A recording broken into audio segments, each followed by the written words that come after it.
টানা ১৬ বছর ধরে চট্টগ্রাম ওয়াসাকে দুর্নীতির স্বর্গরাজ্যে পরিণত করেছেন প্রতিষ্ঠানের ব্যবস্থাপনা পরিচালক ফয়জুল্লাহ। পতিত সরকারকে ম্যানেজ করে ৬ দফায় চুক্তিভিত্তিক নিয়োগ বাগানো সহ নিজের বেতন বৃদ্ধি প্রকল্পের নামে হরিলুট, স্বজনপ্রীতির নিয়োগ সহ নানা অভিযোগ রয়েছে তার বিরুদ্ধে। রাজনৈতিক পট পরিবর্তনের পরও বিতর্কিত এমডির বিরুদ্ধে কোনো ব্যবস্থা না নেয়ায় গত ৭ দিন ধরে আন্দোলন করছে ওয়াসার শ্রমিক, কর্মচারী ও গ্রাহকদের বিভিন্ন সংগঠন। তবে এমডি ফয়জুল্লাহ বলছেন, কোনো চাপের কাছে নয়, সরকার চাইলে যে কোনো সময় পদত্যাগ করবেন তিনি। সোহাগ কুমার বিশ্বাসের প্রতিবেদন।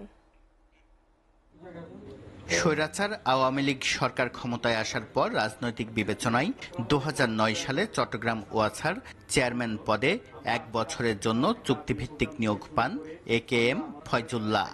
পরে ২০১১ সালে এমডির পদ সৃষ্টি হলে সেই পদেও আরও ২ বছরের জন্য মনোনীত হন তিনি। এরপর থেকে প্রতি ২ বছর পর পর চুক্তি নবায়নের মধ্য দিয়ে ১৬ বছর ধরেই প্রতিষ্ঠানটির শীর্ষ পদটি তার দখলে। ১৬ বছরের মেয়াদকালে একাধিক পানি শোধনাগার, পয় নিষ্কাশন সহ ছোট বড় অসংখ্য প্রকল্পে ব্যয় করেছেন কয়েক হাজার কোটি টাকা। কিন্তু নগরবাসীর পানির চাহিদা মেটাতে পারেনি প্রতিষ্ঠানটি। অভিযোগ রয়েছে, এই টাকার বড় একটি অংশই হয়েছে লুটপাট। জীবিকা নির্বাহের জন্য এখানে আসছি, আমরা চাকরি করে ভাত খাই, তা আমাদের চাকরি দীর্ঘদিন যাবত আমাদের এটা নিয়মিত করতেছে না।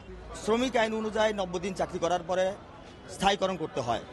তো বিগত ১৭ বছর স্বৈরশাসক সরকার ক্ষমতাধীন অবস্থায় আমাদেরকে রেগুলার করে নাই, স্থায়ীকরণ করে নাই। আমরা এসেছি অ্যাকচুয়ালি এমডি সাহেবের এই যে ওনার বিরুদ্ধে যে একটা প্রতিবাদ, এটা সাধারণ জনগণের পালস থেকে আমি মনে করি আমার আবাসিক এলাকার পক্ষ থেকে প্রতিবাদটা জানানো উচিত। শুধু ব্যয় বৃদ্ধির নামে লুটপাটই নয়, স্বজনপ্রীতির মাধ্যমে বিভিন্ন বিভাগে নিয়োগ দিয়েছেন ২২ জন আত্মীয়কে। লোকসান কাটাতে দফায় দফায় পানির দাম বাড়িয়েছেন একতরফাভাবে।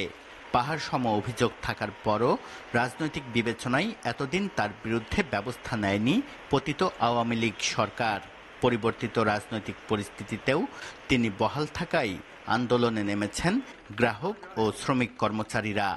দীর্ঘদিন একটা প্রতিষ্ঠানে একজন ব্যক্তি প্রতিষ্ঠিত হওয়া মানে তার ক্ষমতাকে প্রতিষ্ঠিত করা। বিগত লং টাইম উনি এখানে আছে, এখানে থাকা অবস্থার মধ্যে এই যে দুর্নীতি করছে, বরং দুর্নীতির পাশাপাশি এই যে আত্মীয়করণ করছে। বিতর্কিত এমডির অপসারণের দাবিতে আন্দোলনের নেতৃত্ব দিচ্ছে ভোক্তা অধিকার নিয়ে কাজ করা সংগঠন ক্যাব। প্রতিষ্ঠানটির দাবি, দুর্নীতিমুক্ত ওয়াসা প্রতিষ্ঠিত করতে হলে দুর্নীতিবাজ এমডির অপসারণের বিকল্প নেই। দুদক থেকে ইতিমধ্যে তদন্ত করেছেন, তদন্ত করার পরে উনি ফলগুলা ধামাচাপা দেওয়ার জন্য নানা উপায়ে এইগুলি কাজগুলি করে থাকেন। এখানে আমাদের রাজনৈতিক দলের বিভিন্ন লোকজনকে উনি ম্যানেজ করার চেষ্টা করছেন এবং তাদের মাধ্যমে উনি যেন পথটা ধরে থাকতে পারে সেই ব্যবস্থাগুলি চাচ্ছেন। তবে এমডির দাবি, ১৬ বছর শীর্ষ পদে থাকলেও কোনো দুর্নীতি করেননি তিনি। সরকারের ইচ্ছায় দফায় দফায় মেয়াদ বেড়েছে। সরকার চাইলে যে কোনো সময় পদত্যাগ করতেও প্রস্তুত আছেন। তবে কোনো চাপের কাছে মাথা নত করবেন না তিনি। ওনারা বলে যে আপনি পদত্যাগ করেন, আপনার এই অনেকগুলো দুর্নীতির খতিয়ান দিচ্ছে, তা আমি একটা প্রমাণ দেন আপনারা। আচ্ছা ঠিক আছে, তারপর আমি মেনে নিলাম, সবই ঠিক মেনে নিলাম, ঠিক আছে সরকারকে বলেন, কিন্তু আমি রিজাইন করবো যখন সরকার বলবে। এক মুহূর্ত দেরি করবো না সরকার বলার পরে। আপনারা দেখবেন যদি সরকার বলে, দেখবেন যে সঙ্গে সঙ্গে অনলাইনে পাঠিয়ে দিয়েছি আমি। সোহাগ কুমার বিশ্বাস, এসএ টিভি, চট্টগ্রাম।